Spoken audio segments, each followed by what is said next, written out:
What's going on, everybody? Welcome back. So here is the Vizio P, or not P, I'm so used to the P series. This is actually the H1 OLED. The box is pretty thick, so I would imagine it's padded pretty well here. I mean, there's a lot going on here with this box. It's pretty big. And of course, if you look on the top here, you see the top publications. This is kind of what I'm always telling you guys about. I mean, marketing, that's what it's all about. They give the reviews, Vizio promotes the reviews, you believe the reviews, and buy the TVs. That's what it's all about. So this will be a more refreshing take on a review / unboxing. We're going to be tearing this thing apart and really seeing if it holds its claim, as, you know, Vizio is now looking to do something that hasn't really been done in a while. So this is their first OLED. The 55 inch is what I have here. And we're just going to be diving in and tearing it apart. Unfortunately, though, as I look, they do have the same strap method. So if anything goes wrong with this TV, again, you only have straps. Now, a lot of people say that that's not a big deal. Unless you've ever returned a TV, you won't ever understand why those straps are so freaking annoying. But I'll digress, and we'll just get to the unboxing. So as I unbox, I noticed this thing is secured like hella good. So basically, you've got this like styrofoam here that's like really sturdy. I'm talking like very thick, very sturdy. I mean, like, I don't know if you guys can see this, but it's incredible. Like, just what they have as far as packaging goes. It's really robust for a 55 inch. I'm actually extremely impressed with the way that they've packed this thing all in here. Very solid feeling. No way this thing was getting dicked around and shipping. So that's something you guys are worried about. Hey, no problems there. So let's continue with the unboxing. One thing that is immediately extremely obvious as I'm unpacking all this, Vizio is not playing around with the way that they're packaging this. This is some seriously thick, like foam core or cardboard wrapped in like foam. It's ridiculous the amount of like protection this OLED has. Not even the $2,000 Sony OLED that I bought had this level of protection. And I think this speaks volumes when you're talking about the attention to detail, the care they're putting into making sure people's products aren't getting damaged. So that is really a damn good thing. And I'm happy to see somebody finally address the shipping issue with serious packaging. Something that is really cool is how slick this material is. On the back of the TV, it's like this piano black gloss. Very, very, very luxurious. I think it's very, very cool. Now, you've got these remote access ports is what they call them. I don't know why, or rather remove, my bad. So I just read it wrong. Tired, guys, long day. But remove access port covers, and you remove that, and you have your HDMI here. And as you guys can clearly see, 4K at 120 Hertz, confirming that it does have HDMI 2.1. Again, seriously, a long day. I'm very tired here, so if I mess anything up, do forgive me for that.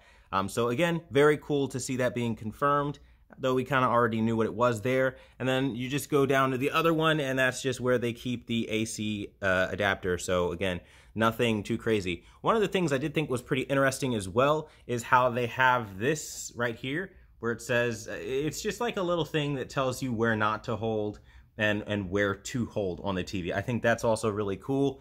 Nothing too luxurious for the backing, and this TV actually has some pretty surprising weight to it for it being an OLED, so didn't expect that right out of the gate.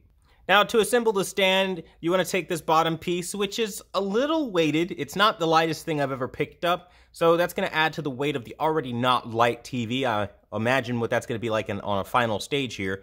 But you pick that up, and you just basically line it up with these screw holes here, and it's as simple as that. You can attach the cord management, but I'm not going to do that. I don't need it right now, but you do have a cord management guide there. But again, my cords are not going to align with that since it's coming out of the left-hand side of the TV here. So again, I'm not going to worry about that. But that's how you do it. Very simple assembly there. Not too much to worry about.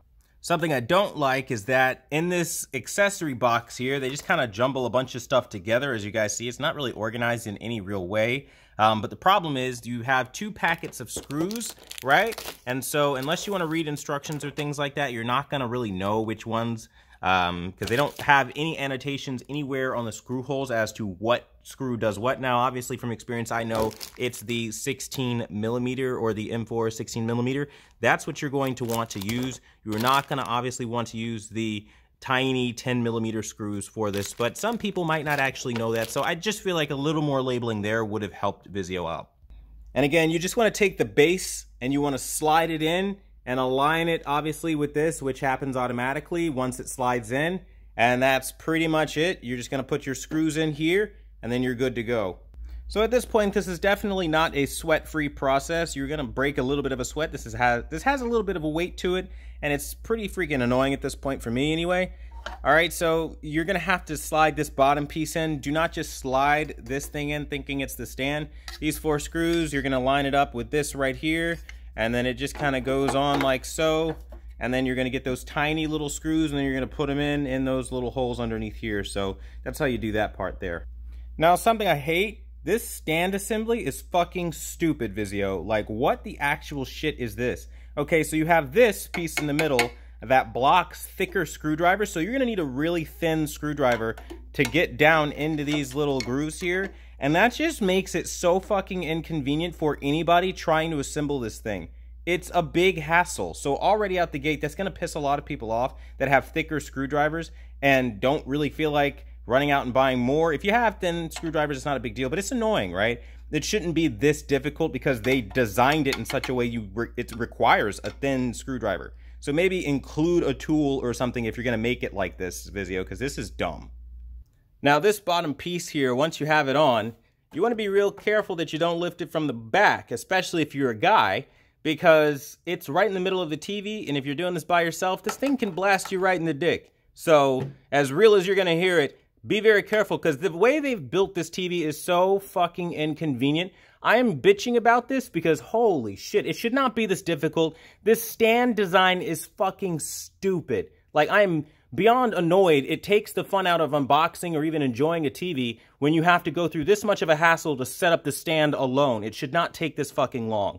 That's all I'll say there. Something else that's really fucking inconvenient, the way Vizio designed the back of this TV, you must fish at least the first part of your power cable on this first notch here and then go underneath, because there's no way to just directly access the power. It is such a stupid design, this TV. I'm still sitting here with this, and the more I do this, the angrier I get, because, you know, especially for the $2,000 variant, who the fuck wants to do this? This is like literally taking the fun out of unboxing a TV, and I'm out of patience now. All right, so now that I'm done setting up, you know, the TV, you click English, and we're going to go into, let's check out the store demo. Let's see what it looks like, right? I don't know how this is going to turn out. I'm just clicking it. Hold, what? To cancel, press and hold? It's launching, so we've got to wait. It's going to launch. It's got a little countdown and timer there. So we're going to see what the store demo looks like, but essentially this TV is set up, so we're going to get our first look at picture quality at the very least. Motion not looking fantastic. A lot of judder is something I'm noticing immediately. Obviously it's an OLED, so black levels look good, but that judder is not ideal. God damn, that's ugly as fuck. What the hell is this? Bro, judder out the gate. Immediately what I'm noticing is a fucking problem. I mean, immediately.